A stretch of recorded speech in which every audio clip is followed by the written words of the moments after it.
పంచాయతీ ఎన్నికలకి మళ్ళీ బ్రేక్ పడింది. కులగణనని మళ్లీ చేయాలని చెప్పి రాష్ట్ర ప్రభుత్వం నిర్ణయం తీసుకుంది. ఇప్పటివరకు 96.9% కులగణన పూర్తయిందని చెప్పిన తెలంగాణ రాష్ట్ర ప్రభుత్వం మిగిలినటువంటి ఆ 3.1% అంటే సుమారుగా 3,70,000 కుటుంబాలని 16 లక్షల మంది జనాభాకు సంబంధించిన లెక్కల్ని మళ్ళీ కులగణన ద్వారా సర్వే చేపట్టబోతోంది. అయితే ఈ నేపథ్యంలో ఈ నెల 16 నుంచి 28 వరకు కూడా 3 పద్ధతుల్లో ఆన్లైన్, టోల్ ఫ్రీ నెంబర్ ద్వారా కాల్ చేసి తమ సమాచారం అందించవచ్చు, లేదంటే ప్రభుత్వ కార్యాలయాలకు వెళ్ళి కూడా వారి సమాచారం అందించవచ్చు. ఇప్పుడు గతంలో మాదిరిగా ఎన్యూమరేటర్లు మీ ఇంటికి రాకపోవచ్చు. టోల్ ఫ్రీ నెంబర్, ఆన్లైన్ లేదా గవర్నమెంట్ ఆఫీసులకు వెళ్ళి మీ సమాచారం అందించాల్సి ఉంటుంది. సో ఈ 3 పద్ధతుల్లో మిగిలినటువంటి ఆ 3.1% జనాభా యొక్క గణన చేపట్టిన తర్వాత, కులగణన చేపట్టిన తర్వాత ఈ నెల 16 నుంచి 28 వరకు కూడా ఈ నెల మొత్తం కూడా దీనికే పోబోతోంది. ఆ తర్వాత మార్చి 1వ వారంలో దీనికి సంబంధించి ఒక బిల్ పాస్ చేయబోతున్నామని డిప్యూటీ సీఎం బట్టి విక్రమార్క చెప్పుకొచ్చారు. ఆ తదుపరి రిజర్వేషన్లకు సంబంధించి ప్రకటన, ఎన్నికలు, నోటిఫికేషన్, ఎన్నికలు జరగబోతున్నాయి. అంటే ఇంకా కూడా సుమారుగా ఇది మార్చ్, ఏప్రిల్ కావచ్చే అవకాశం. ఎందుకంటే ఇక్కడ పూర్తిగా సర్వే మళ్ళీ నిర్వహించాలి, 100% సర్వే పూర్తవ్వాలి, బిల్లు ఏర్పాటు చేయాలి, బిల్లు పాస్ చేయాలి. ఆ తర్వాత రిజర్వేషన్ల కోసం ముందస్తుగా కలెక్టర్ల వద్దకి ఆ నివేదికను పంపించాలి. ఆ నివేదికతో పాటుగా మళ్ళీ రిజర్వేషన్లు ఖరారు చేసి ఆ తర్వాత నోటిఫికేషన్ విడుదల చేయాలి. అంతా కూడా చాలా పెద్ద ప్రాసెస్ మళ్ళీ మొదలైంది. కాబట్టి సుమారుగా మరొక నెల 2 నెలల పాటుగా ఆలస్యమయ్యే అవకాశం కనబడుతోంది. సుమారుగా అటు ఇటుగా మార్చ్ చివరాఖరి లేదంటే ఏప్రిల్ 1-2 వారాల్లో అయితే ఉండే అవకాశం ఉంది. ఒకవేళ కనుక అప్పుడు కూడా పిల్లలకి ఎగ్జామ్స్ ఉన్నాయి, ఎగ్జామ్స్కి అడ్డుగా ఉండద్దు అనుకుంటే కనుక ఇది కాస్త సుమారుగా జూన్, జూలై వరకు వెళ్ళినా కూడా ఆశ్చర్యపోవాల్సిన పని లేదు. సో సర్పంచ్ ఎవరైతే పోటీ చేద్దామని ఆలోచన చేస్తున్నారో, సర్పంచ్గా బరిలో ఉండాలని చెప్పి అన్ని రకాలుగా సంసిద్ధం చేసుకుని పెట్టుకున్నారో, క్షేత్రస్థాయిలో వారందరికీ ఇది ఒక బిగ్ బ్రేకింగ్ న్యూస్ అని చెప్పొచ్చు. ఎందుకంటే రేపు మాపు అని చెప్పి రాష్ట్ర ప్రభుత్వం చెప్తున్నటువంటి వార్తలు, రాష్ట్ర ప్రభుత్వం మంత్రులు ఉన్నటువంటి వ్యక్తులు చెప్తున్నటువంటి మాటలు చూసిన తర్వాత అందరూ కూడా సమాయత్తమయ్యారు. ఇక మీకు తెలియదేం కాదు, ఎన్నికలు అనగానే డబ్బు, మద్యం అంతా కూడా ఏర్లై పారుతుంది. సో సర్పంచులుగా పోటీ చేద్దామన్న వాళ్ళకి ఇప్పటి నుంచే ఖర్చు మొదలైంది. రేపటి రోజు సర్పంచ్ కావాలంటే ఇప్పటి నుంచే ఆ ప్రజల మెప్పు పొందేందుకు కావచ్చు, ఆ ప్రజల యొక్క మద్దతు కూడగట్టేందుకు రకరకాల కార్యక్రమాలు చేయాల్సి వస్తుంది. డబ్బు అనేది ఏర్లై పారుతోంది. మరి క్షేత్రస్థాయితో కొంత హడావిడి వాతావరణం నెలకొంది. ఒకసారి మరిన్ని అప్డేట్స్ ప్రతినిధి మధు అందిస్తారు. ఎస్ మధు, ఏంటి సర్పంచ్ ఎన్నికలకి మరోసారి తాత్కాలిక బ్రేక్ పడినట్టు తెలుస్తోంది. సో ఒకవైపు బట్టి విక్రమార్క ఏమో మార్చి 1వ వారంలో బిల్ పాస్ చేస్తామంటున్నారు, ఆ తర్వాత ఎన్నికల నోటిఫికేషన్ అంటున్నారు. అది ఈజీగా సాధ్యమయ్యే పని అయితే కాదు. డెడికేటెడ్ కమిషన్ నివేదిక ఇవ్వాలి, ఆ తర్వాత బిల్ పాస్ చేయాలి, రిజర్వేషన్ ఖరారు చేసిన తర్వాత ఇదంతా పూర్తి చేయాల్సి ఉంటుంది. కాబట్టి ఎంత సమయం పట్టే అవకాశం ఉంది? ఈ విషయాలపైన క్షేత్రస్థాయి ఎటువంటి చర్చ కొనసాగుతోంది? నిన్న ముఖ్యమంత్రి సమావేశంలో ఒక అనూహ్య నిర్ణయం తీసుకోవడం జరిగింది. అసలు ఎవరు ఊహించలేదు.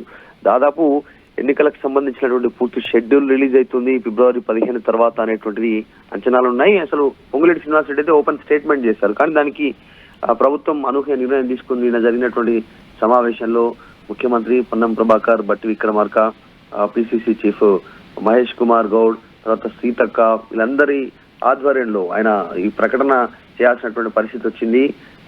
ప్రెస్ కాన్ఫరెన్స్ పెట్టారు, joint press conference deputy CM ఆధ్వర్యంలో ఈ స్టేట్మెంట్ చేశారు.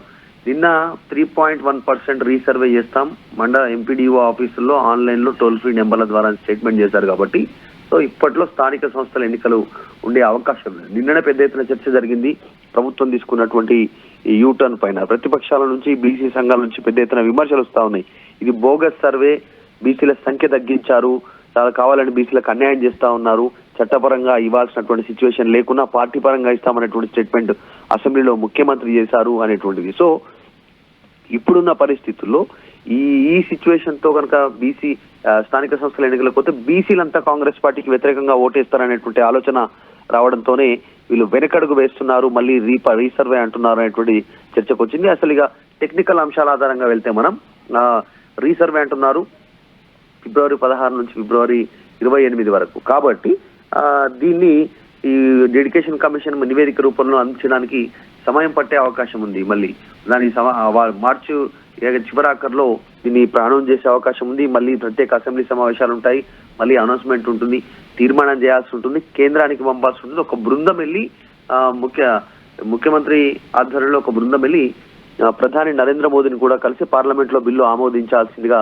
ఒత్తిడి చేయాలనేటువంటి అంటే మధు ఏకంగా సెకండ్ సారి చేసేటువంటి ఈ సర్వే ఆ మిగిలినటువంటి 3.1% కోసం 3,60,000 కుటుంబాల కోసం చేస్తున్న ఈ సర్వేకి సంబంధించి ఎన్యూమరేటర్ నేరుగా వెళ్ళిపోయి వారు డోర్ కొట్టి మీ సర్వే లెక్కలు ఇవ్వండి చెప్పండి అని చెప్పి ఫారాలు తీసుకొని వెళ్ళినప్పుడే సాధ్యం కాలేదు 100%గా.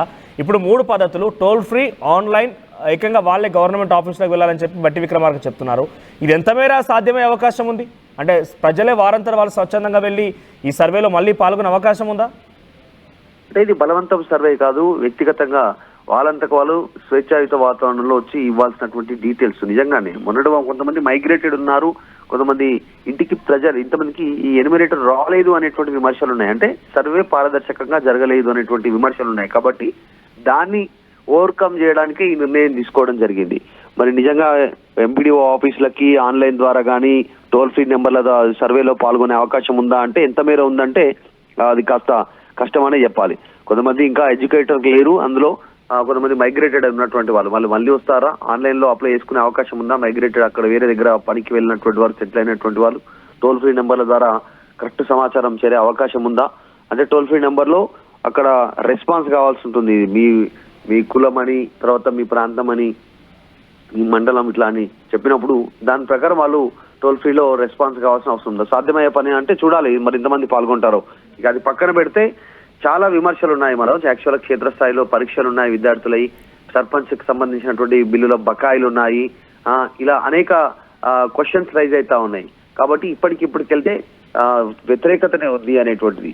ఒకవైపు 4 ప్రభుత్వ పథకాలు, ఇందిరమ్మ ఇండ్లు, రేషన్ కార్డులు, రైతు భరోసా, ఇందిరమ్మ ఆత్మీయ భరోసా, ఇవన్నీ ఇంప్లిమెంటేషన్ కరెక్ట్ గా జరగట్లేదు. ఇందులో కరెక్ట్ గా డబ్బులు పడుతున్నాయంటే ఎకరాల వారీగా రైతు భరోసా తప్పించి మిగతా ఎక్కడ కూడా ప్రభుత్వానికి అనుకూలంగా లేదు. ఈ మూమెంట్ లో ఎట్ ద టైం ఎన్నికలకు వెళ్తే నష్టమే తప్ప లాభం లేదనేటువంటి ఆలోచన ఏంటంతో కాస్త మళ్ళీ 3.1 సర్వేకి వారందరికీ సర్వేకి అవకాశం తీసుకుంటూ ప్రతిపక్షాలు చేస్తున్న విమర్శలని ఫుల్ స్టాప్ పెట్టాలనే ఆలోచన చేస్తుంది. ఎంతవరకు సక్సెస్ అవుతుందో చూడాలి. ఇక మొత్తం చూస్తే ఇట్లా ఎలక్షన్లు జూన్ లో అయ్యే పరిస్థితి కనిపిస్తా ఉంది ఇప్పుడున్నటువంటి పరిస్థితులు చూస్తే.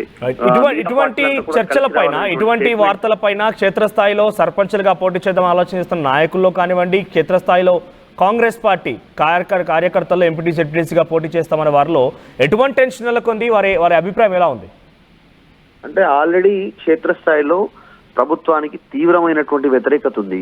ఎందుకుంది ఈ వ్యతిరేకత? దీన్ని ఓవర్కమ్ చేయాలంటే ఇప్పటికిప్పటికి ఎన్నికలకు వెళ్తే నష్టం అనేటువంటి భావన కూడా రాష్ట్ర ప్రభుత్వం మంత్రుల ముందు, తర్వాత ముఖ్యమంత్రి స్థాయిలో ఉన్నట్టుగా చర్చ జరుగుతా ఉంది. దాన్ని ఓవర్కమ్ చేయడానికి ఇప్పుడు ఎట్లాగూ వ్యతిరేకత ఉంది. ఇప్పుడు వద్దు, కాస్త ప్రభుత్వం పైన ఉన్న వ్యతిరేకతను పక్కన పెట్టాలంటే ప్రతిపక్షాలు వేస్తున్న విమర్శలకు ఫుల్ స్టాప్ పెట్టాలనేటువంటిది, కులగణన కరెక్ట్ గా జరగలేదు అనేటువంటిది మేజర్ ఒక అంశం, ఎగ్జామ్స్ ఉన్నాయి అనేటువంటిది మరొక అంశం, ప్రభుత్వ పథకాలు సరిగా ఇంప్లిమెంట్ అవ్వట్లేదు. సో దీన్ని ఓవర్కమ్ చేయడానికి పోస్ట్ పోన్ చేయడమే ఇప్పుడున్నటువంటి మధ్య మార్గం అనేటువంటిది. ఎందుకంటే అసెంబ్లీలో చూసిన స్టేట్మెంట్స్, నిన్న చేసిన స్టేట్మెంట్స్ చాలా విరుద్ధంగా ఉన్నాయి. మేము అవసరమైతే పార్టీ పరంగా 42% రిజర్వేషన్ ఇచ్చి ముందుకు ఎన్నికలకు వెళ్తామనే స్టేట్మెంట్ చేశారు. ఇప్పుడు చేంజ్ చేశారు. అంటే మొత్తం అసలు సర్పంచ్ ఎన్నికల షెడ్యూలే పూర్తిగా మారిపోయే పరిస్థితి ఉంది. దాన్ని బట్టి జూన్ లో జరిగే సిచ్యువేషన్ కనిపిస్తా ఉంది. ఏప్రిల్ వరకు 10th ఇంటర్మీడియట్ ఈ ఎగ్జామ్స్ అన్ని కంప్లీట్ అవుతాయి ఏప్రిల్ వరకు. సో తర్వాత ఏప్రిల్, మే, జూన్ లో సర్పంచ్ ఎన్నికలు జరిగే అవకాశం ఉంది. చాలా స్పష్టంగా కనిపిస్తా ఉంది. ప్రభుత్వం కాస్త వెనకడుగు వేసిందని అనుకోవచ్చు. రైట్ మధు. సో మొత్తం మీద సర్పంచ్ ఎన్నికలకి మరోసారి తాత్కాలిక బ్రేక్ పడిందని చెప్పొచ్చు. మళ్ళీ సర్వే చేయబోతోంది రాష్ట్ర ప్రభుత్వం. ఎవరైతే మిగిలిపోయిన వారు తమ యొక్క సమాచారం ఇవ్వకుండా ఉన్నటువంటి ఆ 3.1% సంబంధించినటువంటి ఆ కుటుంబాలు, సుమారుగా 3,70,000 కుటుంబాలు తమ సమాచారం ఇవ్వలేదు. కాబట్టి ఈసారి మళ్ళీ మీ సమాచారాన్ని రాబట్టి మీ సమాచారాన్ని స్వచ్ఛందంగా మీరే సెల్ఫ్గా ఇవ్వాల్సి ఉంటుంది. 3 పద్ధతుల్లో, అది టోల్ ఫ్రీ నెంబర్ ద్వారా మీరు ఫోన్ చేసి సమాచారం అందించవచ్చు, ఆన్లైన్ ద్వారా మీ సమాచారం అందించవచ్చు, గవర్నమెంట్ ఆఫీసులకు వెళ్ళి మీ కులగణనలో పాల్గొనవచ్చు. సో ఈ 3 పద్ధతుల్లో పాల్గొనాలి. 100% పూర్తి చేసిన తర్వాత మార్చి మొదటి వారంలో దీనికి సంబంధించి ఒక బిల్లు పాస్ చేసి ఆ తర్వాత రిజర్వేషన్ ఖరారు చేసి ఆ ఎన్నికల నోటిఫికేషన్ విడుదల చేసి ఎన్నికలు నిర్వహించే అవకాశం ఉంది. ఇదంతా చూస్తూ పోతుంటే సో ఈ యొక్క ఎన్నికలు కాస్త సుమారుగా జూన్లో జరిగే అవకాశం ఉంది. ఎందుకంటే కులగణన పూర్తి సర్వే 100% పూర్తయిన తర్వాత మళ్ళీ డెడికేటెడ్ కమిషన్ ఒక నివేదిక ఇవ్వాలి.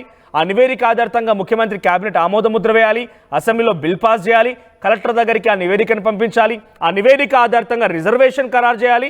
మళ్ళీ ఆ రిజర్వేషన్ని ముఖ్యమంత్రి దగ్గరికి వస్తే ముఖ్యమంత్రి ఎలక్షన్ కమిషన్కి ఆ నివేదికని ఆ రిజర్వేషన్ ప్రక్రియని ఫార్వర్డ్ చేస్తే ఆ రిజర్వేషన్ ఆధారితంగా ఎలక్షన్ కమిషన్ రిజర్వేషన్తో పాటు వాటి నోటిఫికేషన్ విడుదల చేసి అప్పుడు ఎన్నికలు జరగాలి. సో ఇదంతా జరగాలంటే చాలా పెద్ద ప్రాసెస్. సుమారుగా ఒకవేళ కనుక ఈ ప్రాసెస్ త్వరితగతిన బట్టి విక్రమార్క చెప్పినట్టుగా మార్చి మొదటి వారంలో లేదా రెండో వారంలో పూర్తయినప్పటికీ ఆ ఎన్నికల నిర్వహణ కొంత ఆలస్యమే అవకాశం. ఎందుకంటే మార్చి 3వ వారం నుంచి 10th class exams, intermediate exams ఇలా కంటిన్యూస్గా ఎగ్జామ్స్ ఉంటాయి. సో జూన్ వరకు కూడా కంటిన్యూస్గా ఎగ్జామ్స్ ఉన్నాయి కాబట్టి జూన్ లేదా జూలైలో సర్పంచ్ ఎన్నికలు జరిగే అవకాశం ఉంది. అయితే క్షేత్రస్థాయిలో సర్పంచ్ ఎన్నికలకు సంబంధించి ఇప్పటికే సమాయత్తమైనటువంటి ఆ నాయకులు ఎన్నికలు అనగానే డబ్బు మధ్య మేరలైపోతుంది కాబట్టి ఇక రేపు మాపు అంటూ కీలకమైన మంత్రులు కూడా చెప్పడంతో ఎన్నికలు రాబోతున్నాయని ఒక ఆలోచనలో చాలా పెద్ద మొత్తంలో క్షేత్రస్థాయిలో డబ్బులు ఖర్చు చేయాల్సి వస్తుంది. చాలామంది మద్దతును కూడా కట్టేందుకు కావచ్చు, ప్రజలను కొంత మభ్యపెట్టేందుకు ఇప్పటి నుంచే తమ ప్రయత్నాలు చేస్తున్న నేపథ్యంలో చాలా పెద్ద మొత్తంలో డబ్బులు వెచ్చించాల్సి వస్తున్నట్టుగా ఒక తల్ల పట్టుకున్న పరిస్థితి కనబడుతోంది. ఇంకా ఇది ఆలస్యం అవకాశం ఉంది. సో క్షేత్రస్థాయిలో సర్పంచ్ ఎన్నికల ఆలస్యం పైన ఒకవేళ మీరే కనుక పోటీ చేయాలనుకుంటే మీకు ఎటువంటి ఆవేదన ఉంది, మీ సమస్యలు ఏంటి, మీ అభిప్రాయం ఏంటి ఒకసారి కామెంట్ రూపంలో తెలియజేయండి. ఒకసారి నిన్న బట్టి విక్రమార్క సర్పంచ్ ఎన్నికలకు సంబంధించి కులగణ రీసర్వే గురించి మాట్లాడుకొచ్చారు. ఒకసారి ఆయన ఏం మాట్లాడారో చూద్దాం. What we have announced in the assembly, people like KCR, KTR and Pallaraj Reddy, there are some people who are not joined in.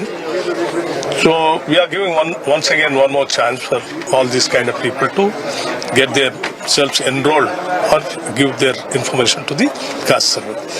So that, we are giving the time also from 16th to 28th to 8th of this month.